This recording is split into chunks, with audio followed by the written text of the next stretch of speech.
Okay, thanks and hello everyone. Welcome for joining this webinar.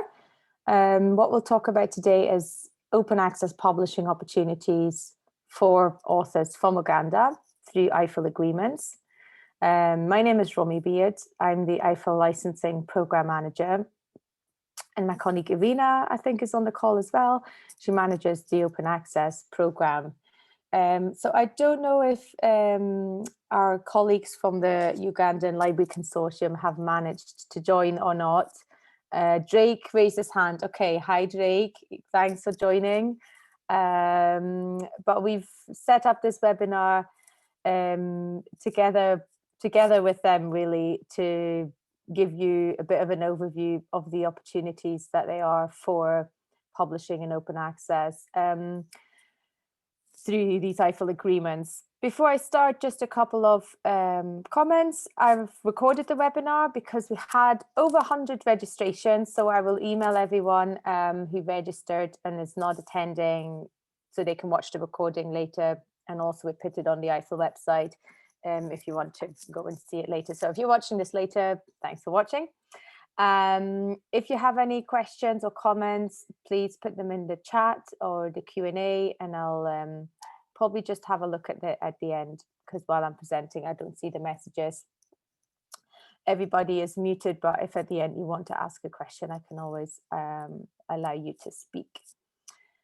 Okay, then. So our agenda for today, I'll do a quick overview of what are article processing charges. We'll have a quick look at Uganda publishing output, where authors from Uganda have been publishing. And then what we really want to focus on is the EIFL agreements and the title lists, and how you can find journals that you can publish in for free or highly discounted APCs to make them available in open access. And then touch a little bit upon communication to researchers, which is relevant if there's librarians among you rather than authors.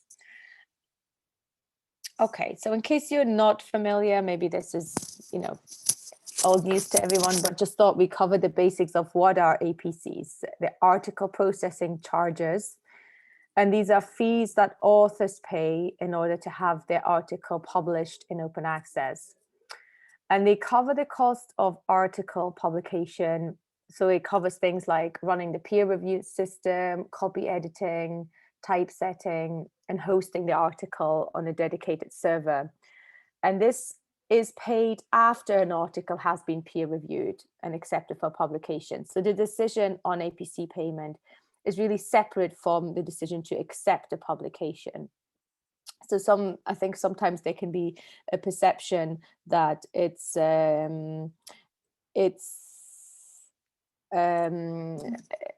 kind of bribery that you can get published quicker if you pay the APC, but that's not the case.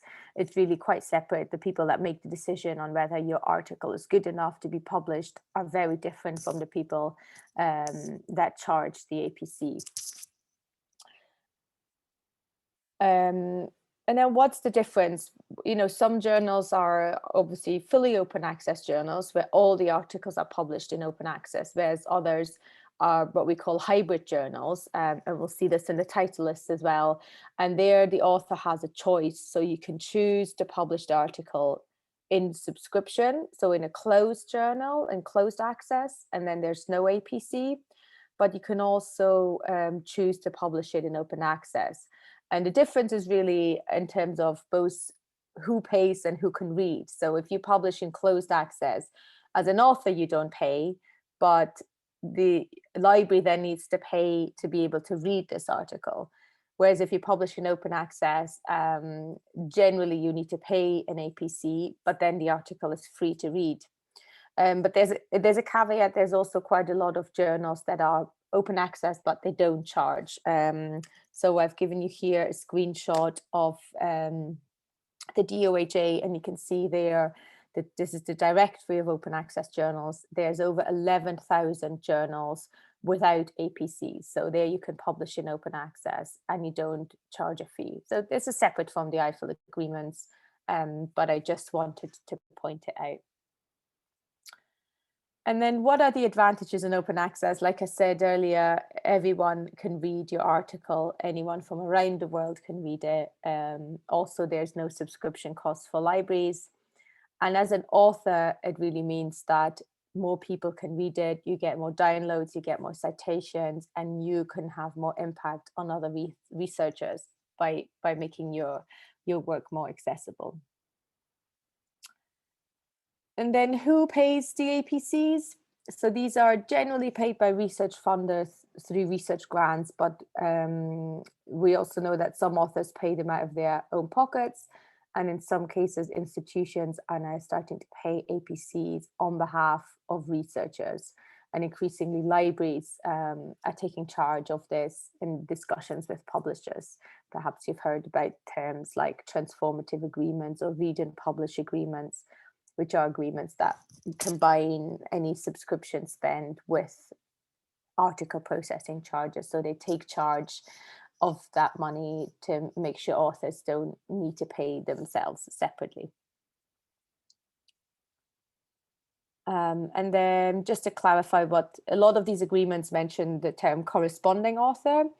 Who is the corresponding author? This is the person who is the main contact if there is more than one person. If lots of authors, if 10 authors are collaborating, this is the person that would usually receive the email updates, a decision on whether it's published or not. So it's the person who submits the article. And a lot of these agreements are restricted to the corresponding author needs to be from Uganda. So if you're just a collaborating author, you wouldn't it wouldn't be applicable in the same way. Obviously, there's ways as a group you can decide that they make you the corresponding author, perhaps. So this can be claimed, but sometimes you're just a collaborating author, whereas the main author would maybe have research funding to pay the APC. So something to bear in mind. I'll just stop for a second to see if there's any questions. Oh, just people saying hello. That's good. If you got any questions, just pop them in the chat. I'm going to see we've got over 50 people now, so thank you for joining. So I just took this snapshot from Web of Science to give us a quick look at publishing output from Uganda. Obviously, this is limited because not all journals, especially local journals, are indexed in Web of Science, but it still gives us a bit of an idea within the publishers that are indexed, the journals that are indexed, to see, you know, where the trends are. And you can, as you can see, overall, there are more articles being published by authors from Uganda, but also we see quite a nice increase, especially in open access, which is the yellow one, but also the one in gray. These two are the open access that caused the highest increase. There's still an increase as well in closed access, but as you can see, this is not quite as steep. So what we're talking about here is clearly relevant to everyone, and hopefully can encourage more of you to submit in open access, but also to take advantage of these agreements and terms that we negotiated. So the Ugandan Library Consortium is a member of EIFL, and EIFL is a charity, an NGO that works with 38 developing and transition economy countries. And the licensing program, which I manage, negotiates agreements with publishers. And traditionally, this has been to negotiate free access or discounted access to content, but also more and more, we've been negotiating agreements that include open access publishing terms. And this can be in the shape of waivers for article processing charges, or discounts, or some read and publish agreements. And the main, you might ask, oh, what's the difference between this? And some publishers have their own schemes, like waivers and discounts. But the difference here is really that we have a contract in place. So we will advertise and say these terms are open to you for 3 years generally, and there shouldn't be any unexpected changes. And also we do a lot more communication and try and help authors to become aware of this. So if you want to have a look at all the list of agreements, you can go to our website, eifl.net/APCs. And for Ugandan authors, we have one agreements for discounts, and all the others allow you to publish for free in open access at no charge, which is brilliant. So we've got journals from Brill, Cambridge, European Respiratory Journal, Royal Society, Sage, Taylor and Francis, World Scientific, Company of Biologists. So quite a wide range. And what I want to show you today really is how you can navigate the title lists and make the most of this offering. So I've put together a list of screenshots rather than showing you live, and I will share these slides as well with you so you can circulate them and look at them again later. So if you go to the EIFL website, the eifl.net/APCs, you can search first for Uganda, and then you can select if you want free or not free, and to get the whole list of all the agreements that are available. And on each agreement page, we then have some details. So for example, we list the agreement term. This is how long the agreement is lasting and when it will come to an end. So you know these terms are valid until, in this case, December 2023. So you can plan your research, your articles that you want to publish, and you know it's not just going to change quickly. And then we have an overview page. We list the terms and conditions. So it's always good to read this page carefully. And then the most important thing, there's a section called How Does It Work?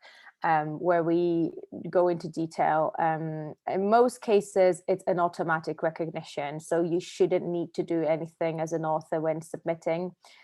But it's always good to have a look at this. And in some cases, you will need to take action and tick a box somewhere. And we try and put all this information in this section. How does it work?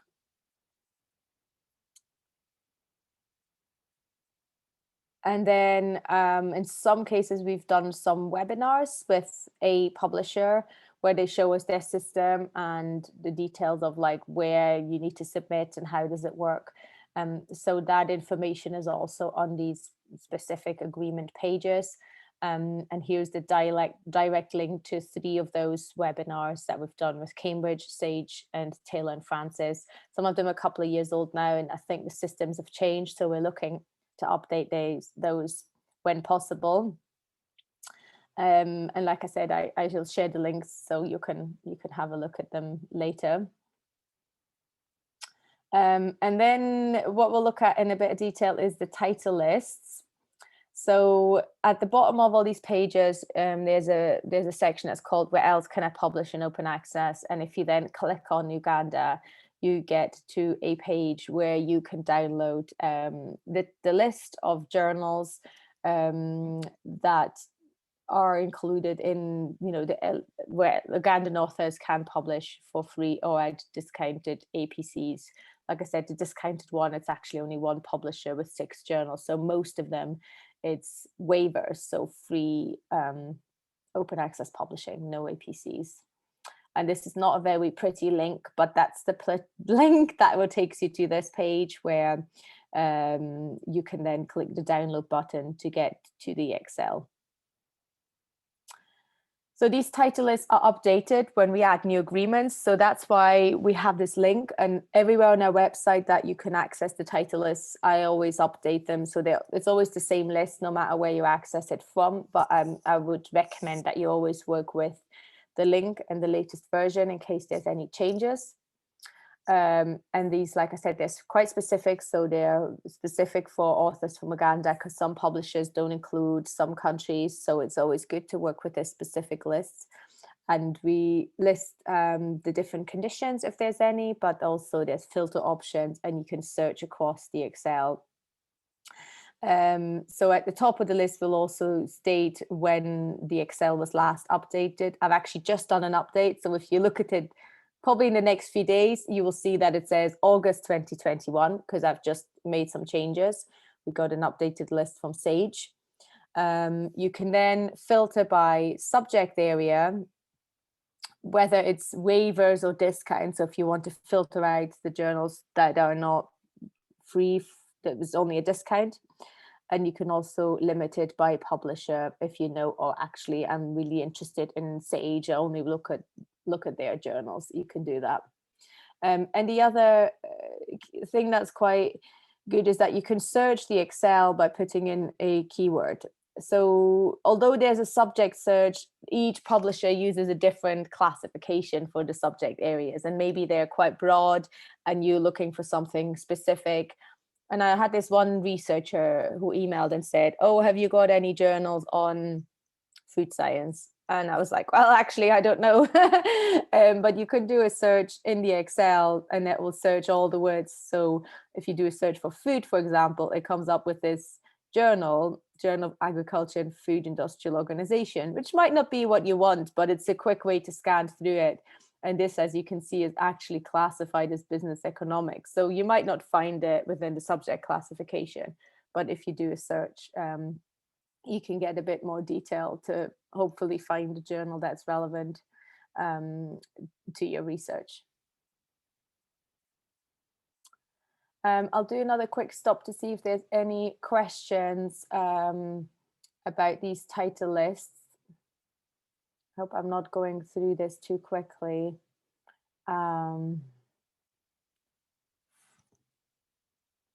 Yes, I will, anyone who is registered to attend or who is here just now, I will email everybody the link to the recording. So whatever email address you put in the registration, that, you know, the email will go to that email address with a link to the recording and a link to somewhere where you can download the presentation. I understand it's very difficult for everyone to exactly make it at the time, but also you have network issues. So you can, hopefully watching the videos should be a little bit better for you.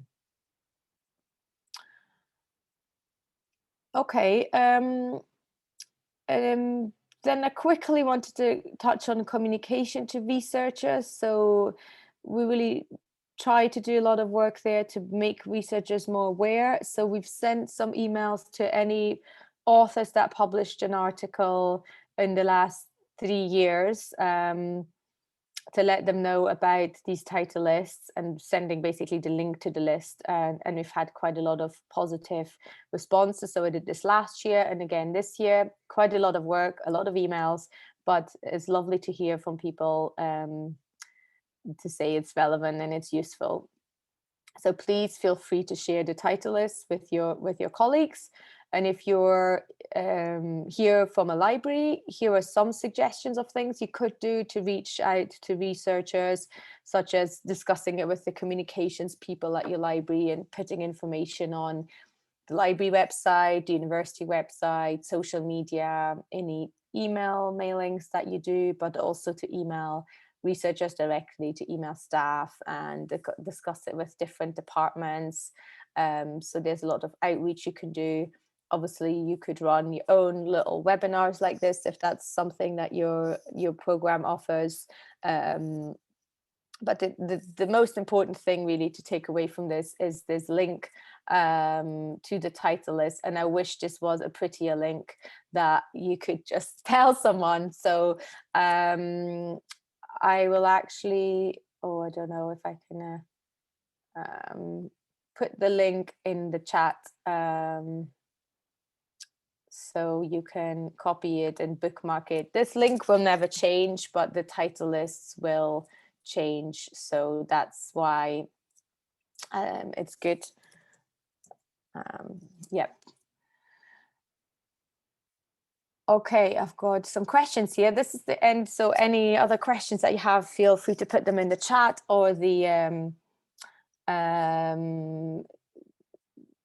Q&A. Hi everyone, for a non-Ugandan who lectures in Uganda and later carry out certain study outside Africa, can a fellow with this status publish for free under this agreement?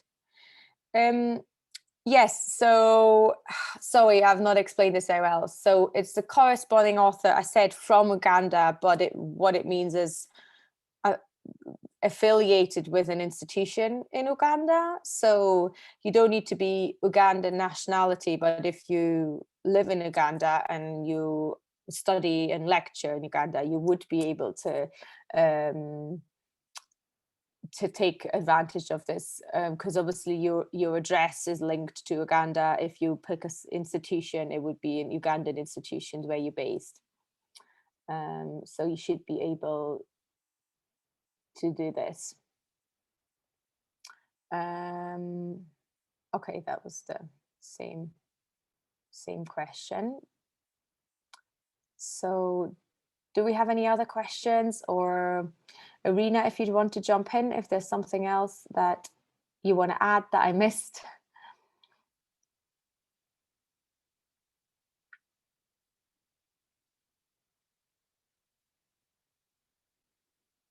Okay. Yeah, what I might do is I might take 5 minutes just to show you what it all looks like on the actual website. I realize sometimes that's easier to see. So the one address you need to remember is EIFL.net. And if you get to this website, you can go to what we do and scroll down to negotiated APCs.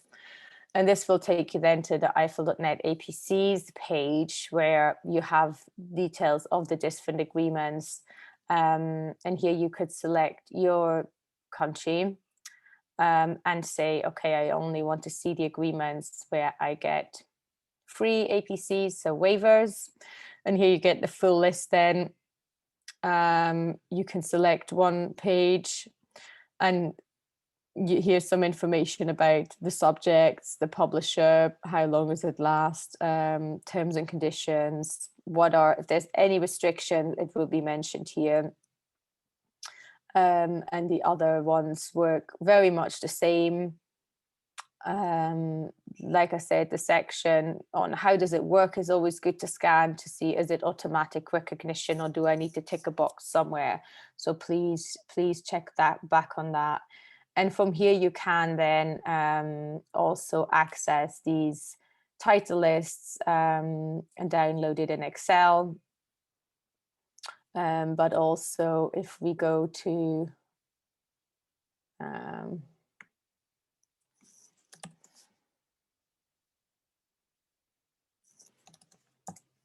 the link, the ugly link, you get to this landing page, and from here you can also download. I'm going to see if we can make this link a little bit easier, so it can be remembered and passed on verbally. But yeah, then you open the Excel, you click update, and then you get the list. Like I said, the August update hasn't come through. My colleague needs to update the title list. So always good to check when was this updated.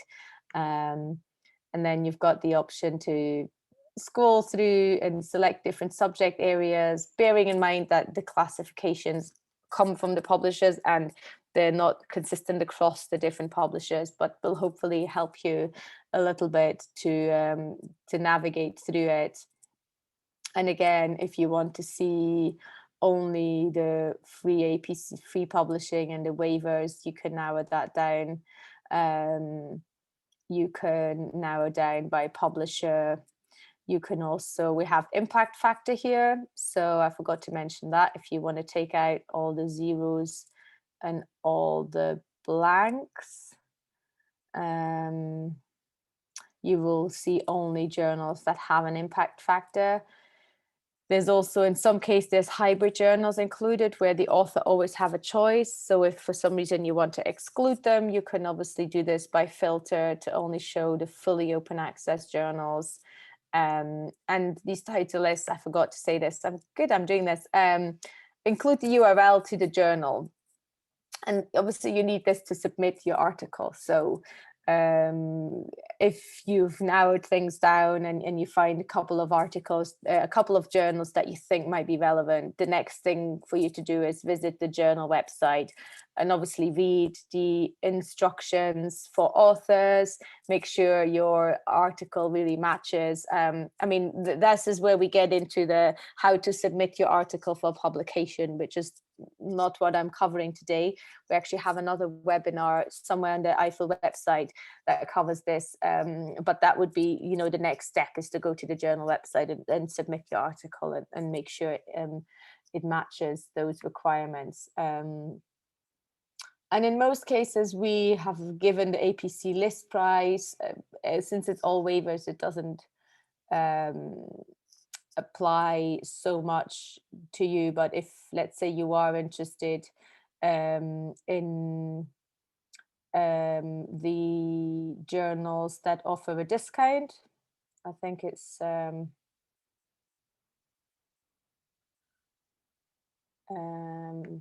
Edward Elgar.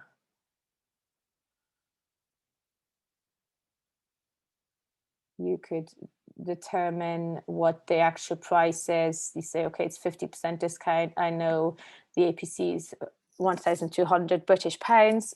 So you would have to pay 600 British pounds. You can then obviously calculate the exchange range. So that's why we have the list prices here in those cases where it's a discount rather than a waiver. So you can figure it out. And then, yeah, if you want to, you can do a search,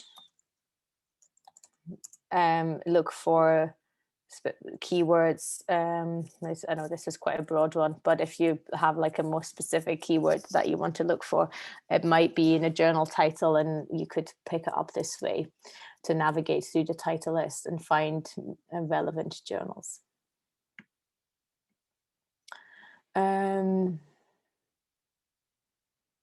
I'll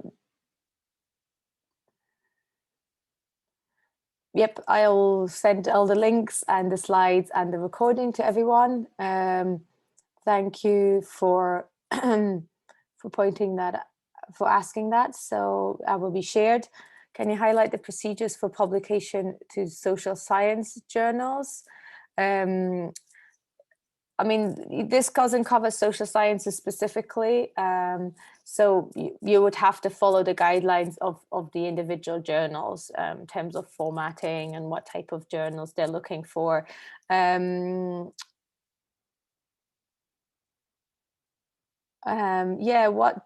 This question really goes towards the how to get published type thing. And we had a webinar, let me see if I can find it now, and I will also put the link in, which was run by Sage actually. How to get your articles published in academic journals. And this covers very much the, how to get published, how to look for relevant journals. So you might want to find this useful.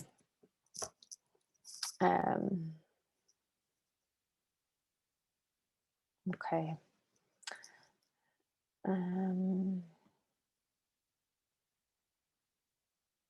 Is there someone to guide them in order to publish quality article? I mean, all these journals on this list are good quality. They're good quality publishers that we negotiate with. So while it's not like a complete list, I think it's a good list to start with. I've seen Drake has raised his hand. Martin also raised his hand. So Martin, I cannot find. You would need to unmute yourself if you want to talk. Oh, thank you so much. I just wanted to extend the appreciation towards your presentation. Let us know about all this opportunity that we have as academia to find channels of publications, but also giving us the instructions that probably have been missing in one way or the other.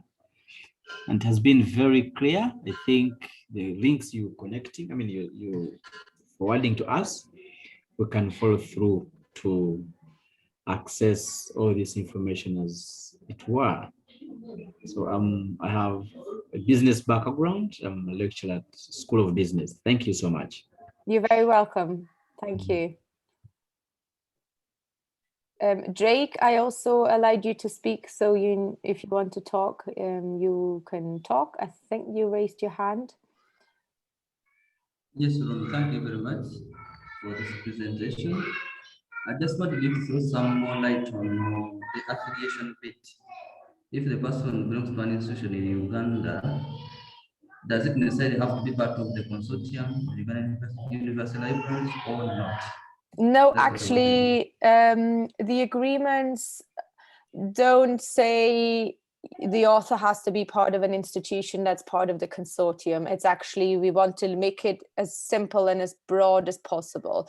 So it's really any corresponding authors from Uganda or affiliated with an institution in Uganda. There will be actually, in reality, no checking on whether that institution is a member or not, just because we didn't want to, make it too restrictive. Does that answer your question?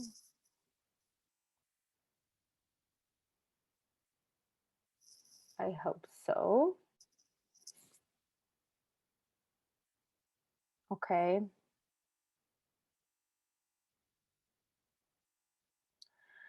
Then we've got another comment in the chat. I have a request that if you could forward the notice you're using to our emails, it would really help to understand more. I'm not sure what you mean by the notice, but I will email the link. We'll create a page where we'll upload the recording of the webinar onto YouTube, and I'll forward the link, and then I will share the link to somewhere where you can download the presentation or send the presentation itself to share.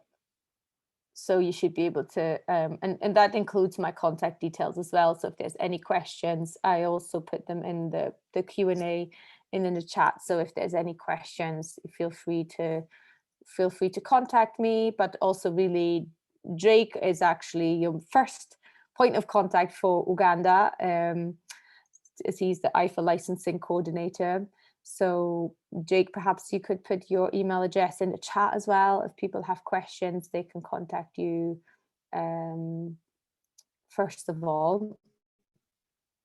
You want to make sure you get a response, and if I get, inundated, but I'm happy to help.